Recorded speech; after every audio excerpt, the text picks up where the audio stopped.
पूरी कर सकते हैं, जैसे 65 में पूरी कौम खड़ी हुई थी पाक फौज के साथ। हर शख्स अपनी ड्यूटी करेगा। जिसके जिम्मे फसल उगाना है वो फसल उगाए, जिसके जिम्मे दफ्तरी पाकिस्तान के मामलात को चलाना है, रेलवे, PIA, सब चीजें अपने वक्त पे चलनी चाहिए। दुश्मन हर मुमकिन कोशिश करेगा कि पाकिस्तान के अंदर के निजाम को डिस्टर्ब करे। जिनका काम बिजली पैदा करना है, आपका जहाद यही है कि आप हर वक्त बिजली पैदा करके पाकिस्तान को दें। और जैसे कहा कि जिनके पास हथियार हैं और जो तरबियत याफ्ता हैं, वो अपने आप को पाक फौज के हवाले कर दें। पाक फौज उनसे बेहतरीन काम ले लेगी। अल्लाह ना करे अगर किसी जगह से पाक फौज को पीछे हटना पड़ता है, तो उस इलाके के, उस शहर के लोगों की जिम्मेदारी है कि भारतीय फौज के खिलाफ गुरिल्ला जंग का आगाज करें। इनको अपने घरों की छतों से, अपनी गलियों से, सड़कें ब्लॉक करें, उनकी मूवमेंट को रोकें, उनके ट्रकों को, गाड़ियों को चलने से रोकें, उन पर हमले करें और उनकी मूवमेंट की इत्तलाएं पाकिस्तान आर्मी को पहुंचाएं। अपने घरों में खुराक और दवाइयों का जखीरा जमा करें। कम से कम 1-2 महीने की सप्लाईज आपके पास होनी चाहिए। अपने इमरजेंसी बैग तैयार रखें। अल्लाह ना करे, खास तौर पे सरहदी इलाकों के लोग, अल्लाह ना करे अगर शॉर्ट नोटिस पे घर खाली करना पड़ता है, निकलना पड़ता है फैमिली और बच्चों के साथ, तो उसका इंतजाम आपके पास होना चाहिए कि हम बच्चों की जरूरियात की चीजें अपने पास बैग तैयार हों, निकल कर पाकिस्तान के पीछे शहरों में किसके पास जाएंगे। अपने रिश्तेदारों से, अजीजों से पहले से मामला तय कर लें कि अल्लाह ना करे इमरजेंसी में निकलना पड़े तो हम कहां आपके पास आएंगे। बमबारी अगर होती है, जख्मी ज्यादा आते हैं, जंग ज्यादा आती है, तो खून देने की जरूरत पड़ेगी।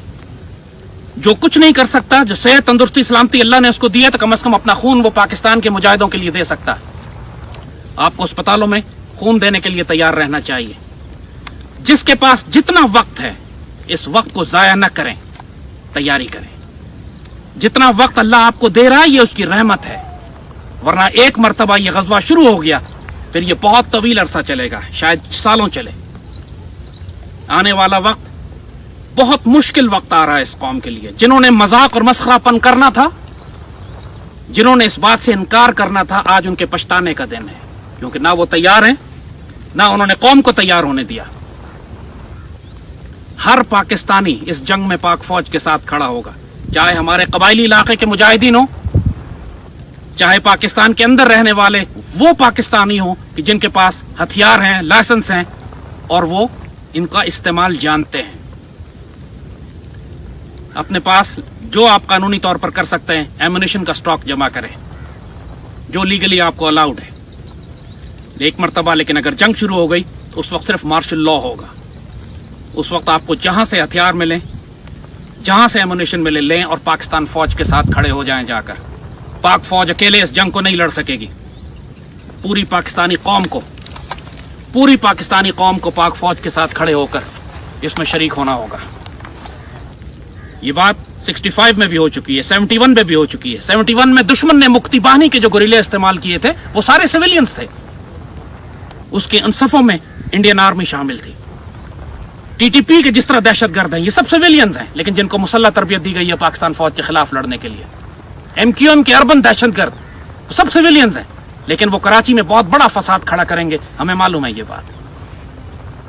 तो आने वाले वक्तों में पूरी पाकिस्तानी कौम तैयार रहे, मोहतात रहे और ज़हनी तौर पर अपने आप को आमादा रखें कि हमें नुकसानात होंगे, कुर्बानियां देनी पड़ेंगी।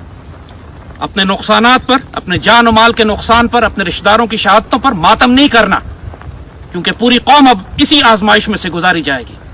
हम सब के रिश्तेदार, हम सब के जान पहचान वाले, हम सब के प्यारे, हो सकता है कि इसमें उनकी शहादतें हों, वो जख्मी हों। अब शेर के बच्चों की तरह, मर्दों की तरह खड़े होना है और मुशरिकों का मुकाबला करना। जो गलतियां कोताहियां हो चुकी वो हो चुकी, अब आने वाले वक्त को देखें। इंशाअल्लाह इस गज़वे का नतीजा सैयदी रसूलुल्लाह हमें पहले ही बता चुके। कश्मीर भी आज़ाद होगा और दिल्ली के हुक्मरानों को हम जंजीरों में लपेट कर भी लाएंगे। लेकिन इसके दरमियान जो गलतियां और कोताहियां हम कर चुके हैं, उसकी वजह से हमारी कीमत अब बहुत ज़्यादा बढ़ जाएगी।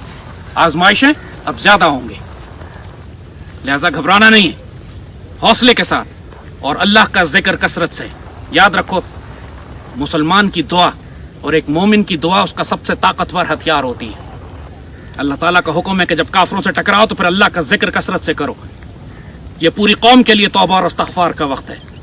बहुत ज्यादा गफलत और कोताहियां और गुनाह हमने कर लिए, बहुत ज्यादा हमने मजाक उड़ा लिया अल्लाह उसके रसूल के दीन का। ہم کہا کرتے تھے، یاد ہے جو ہمیں سنتے رہتے ہیں، کہ اگر ہم خود توبہ نہیں کریں گے تو اللہ ہم کو مودی کے ذریعے توبہ کروائے گا. جس طرح چنگیز خان اور ہلاکو خان کو اللہ نے بھیجا تھا اس ناپاک مسلمان نسل کو ختم کرنے کے لیے بغداد میں اور آس پاس میں، کہ جو اللہ سے غافل تھے، اسی طرح آج پاکستان کے اندر جو ناپاک اور پلیت نظام اور حکومت اور لوگ ہیں، ان کے لیے اللہ تعالیٰ پاکستان پر ایک جنگ مسلط کر رہا ہے.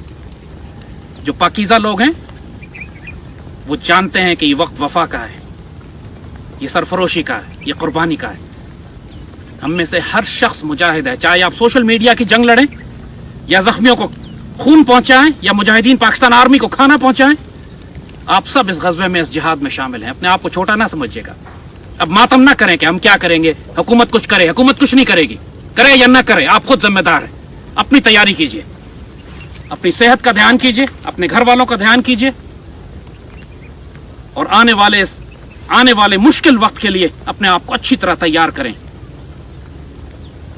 اب جنگ ہمارے سر پر آ چکی ہے. دشمن دروازے پہ دستک نہیں دے رہا، اس کو توڑ کر اندر داخل ہونے والا ہے. انشاءاللہ یہ بات اللہ کے فضل سے ہم آپ کو بتا دیں کہ دشمن کا جو سپاہی پاکستان کی سرحدوں میں داخل ہوگا انشاءاللہ واپس نہیں جائے گا. اور یہ وارننگ ہم انڈیا کو بہت پہلے دے چکے ہیں کہ اب ہم قیدی نہیں لیں گے. وی ول ناٹ ٹیک پرزنرز. لہذا یہ شکایت نہ کرنا کہ ہم نے تمہارے فوجی جو واپس آئے تھے ابھینندن کی طرح واپس کیوں نہ کیے. اب نہ ہم ان کو چائے پلائیں گے نہ ان کو واپس کریں گے. جو داخل ہوگا وہ ہمارے ملک کی کھاد بنایا جائے گا، دفن ہوگا ادھر ہی انشاءاللہ.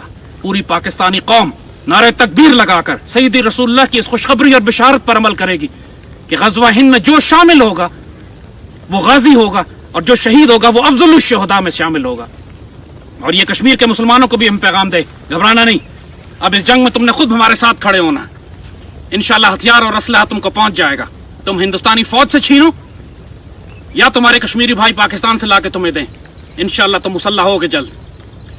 اور وہ تمام کشمیری جو آج آزاد کشمیر کی بات کر رہے ہیں، جو کہہ رہے ہیں کہ ہم آزاد ہو جائیں گے نہ پاکستان نہ ہندوستان کے، ان کو اچھی طرح ایک وارننگ ان کے لیے ہے. یاد رکھو غزوہ ہند کی بشارت پاکستان کے لیے، پاکستان کے سب ہلالی پرچم کے لیے. جس نے اپنے آپ کو پاکستان سے الگ کیا اس نے اپنے آپ کو غزوہ ہند سے الگ کیا. اس نے اپنے آپ کو سیدی رسول اللہ کی بشارتوں سے الگ کیا. بنگلہ دیش کی طرح جہالت نہ کر دینا کہ سیاسی نعروں کی زد میں آ کر اپنے آپ کو سیدی رسول اللہ کی بشارتوں سے الگ کر لو. یہ سعادت پاکستان کے نصیب میں ہے. جو پاکستان کے سب ہلالی پرچم تلے ہے وہی خوش نصیب ہے، اور جو اس سے الگ ہونے کی بات کرتا ہے بد نصیب ہے. اس کو ہمارے ہاتھوں بھی مار پڑے گی اور اللہ کے یہاں بھی ذلیل و خوار اور رسوا کیا جائے گا. پاکستان کے اندر جتنے غدار ہیں جو پہلے امن کی آشا کرتے رہے اور قوم کو بے وقوف اور جھوٹ بول کے گمراہ کرتے رہے کہ ہندوستان کے ساتھ دوستی کر لو، ہم ان کو بھی بتا دیں کہ تمہارا بھی روز حساب اب قریب ہے. ہم صرف بھارتی مشرکوں سے مقابلہ نہیں کریں گے، تم پر بھی بڑی کڑی نگاہ رکھیں گے، اور جب روز حساب آئے گا تو تمہارا حساب پہلے کیا جائے گا. اللہ پاکستان کا حامی و ناصر ہو. اللہ آپ سب کو استقامت عطا کرے. آنے والا وقت اب آزمائشوں کا وقت ہے، تیاری کیجیے. لبیک غزوہ ہند، لبیک یا سیدی رسول اللہ. پاکستان زندہ باد.